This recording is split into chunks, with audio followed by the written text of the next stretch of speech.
Bonsoir à tous et à toutes. Vous connaissez certainement ce qu'on appelle effet de primauté et effet de récence. Et là, je pense en particulier surtout donc à l'effet de primauté.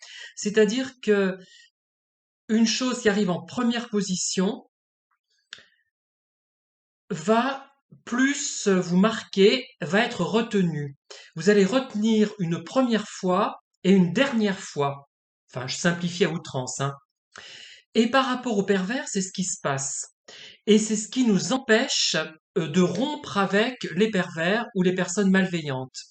Je vous donne un exemple. Vous avez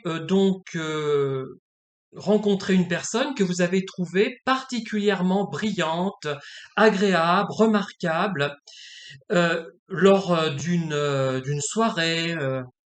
Pas moi parce que je ne vais pas dans les soirées, mais bon, dans la rue, au travail, n'importe où en fait.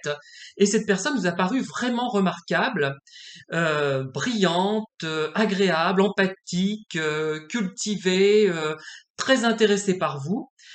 Et vous retenez finalement cette première rencontre, alors que lors de la deuxième, c'était déjà un peu moins bien, lors de la troisième, encore moins bien, et ainsi de suite. Mais vous restez sur cette première impression.